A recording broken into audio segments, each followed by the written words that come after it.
بسم الله الحمد لله والصلاة والسلام على رسول الله وعلى آله وصحبه ومن والاه. walaalyaal maanta insha Allah taala waxaan ka hadlaynaa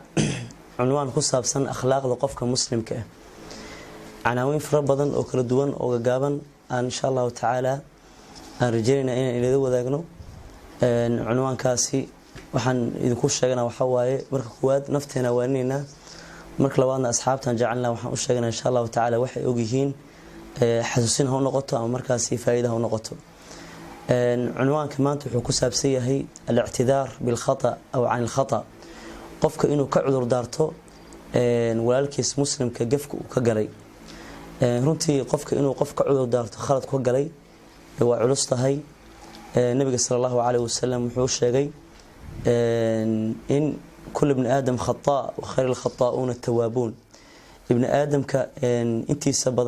بدن كيس واقفها وحان أفيا عن قف كيس كسو لابت. طبعا إن قفك أدقش كسي مدح أدكتها وحين قلنا سامركا إن نوع تكبر كوجره لكن عيب ما إنه قفك هذا ولالك أما أصحابت هذا الشقة اسكم الجودان أما أصحاب سلتين أدو قفتي وحو هذا معناها قفك وكدعي كرتو هذا غريب معها وكدعي واحد دعي كرواين لكن واحد درنا قفك إنه خلطكي وماشي كوسي من هذا دينتنا صوبا والنبي محمد صلى الله عليه وسلم هو جانك وهاي وحوش النبي إنما بعثت لأتمم مكارم الأخلاق وحالي صدري إن لما يسر أخلاق ذاتها ونكسن روايات كلام حقصوا صالح الأخلاق أخلاق تنصوبا. أنا وحديث كاسكدوا لنا يدقن كالنبي صوبنا صلى الله عليه وسلم وإنك لعلى خلق عظيم. waxaan nafteena u sheegaynaa aan ku waanina in aan qofka walaalka khalad ka gashay inaad kala gelin khaladkii aad ka gashay ka bixisi. qofka walaalkiis khaladka ka raali geliya wuxuu qaaday tilaabo geesinimo leh. waxay daliil u tahay in akhlaaqdiisa ay wanaagsan tahay. waxay daliil u tahay in qofkaasi takabbur iyo isla weyne uu ka fog yahay. waxay daliil u tahay qofka in walaalkiis uu raali geliyay arintaasi macnaha oo tusaalaynays in beej cusub ama uu furo waji cusub taasoo ay u dhigmato macnaha khaladkii iyo mas'uuliyadda inuu qaaday. qofku waxa laga rabaa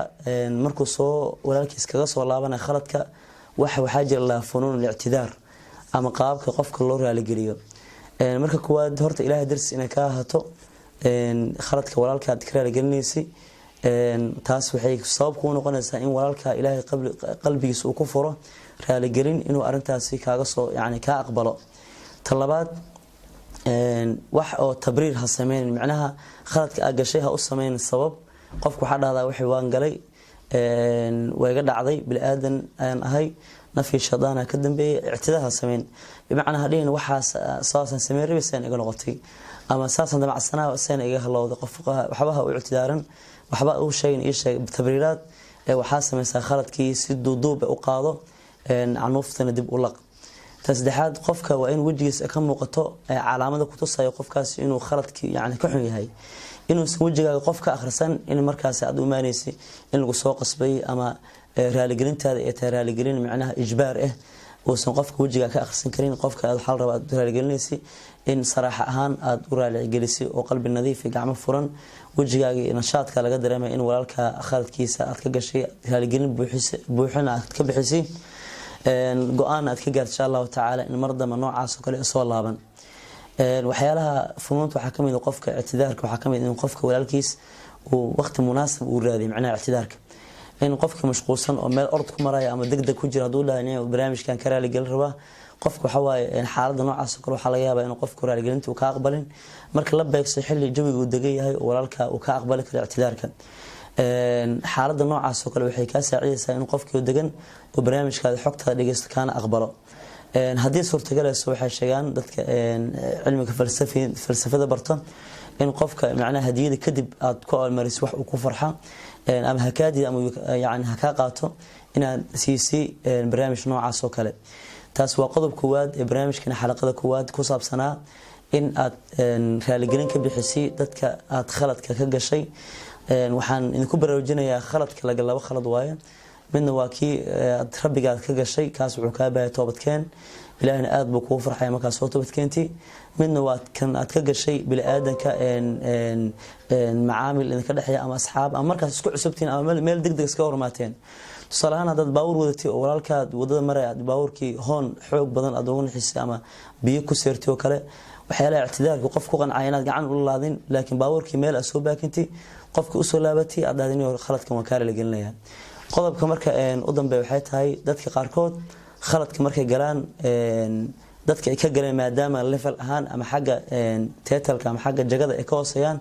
inay u raali geliyaan way ka xishoodaan tusaale ahaan khaladkan hadduu ra'iiska ama madaxweynaha ka dhaca inuu shacabkii khaladkaasi ka dhacay raa lahaada aad bay culus tahay saasoo kale macalinkii ardaygiisa inuu raali gelin ka bixiyo hadduu macalinkii si bareer ah ardaygiisa khalad ugu galay in si geesnimo loo dhaha ardayga waan kaa gardan raa lahow way culus tahay saasoo kale maamulkii macalinkii iyo maamulkii inuu raali gelin ka bixiyo macalinkii khalad ka galay inta badan waa dhacdaa levelada hoose in raali gelin bixiyaan marka waxaa aad yani u dhib badan in jaga saro inuu raali geliyo jaga hoose saasoo kale aabaha wiilkiisa khalad ka galay dabcan aabaha khaladkaas wiilkiisa ka galay waa cunugiisa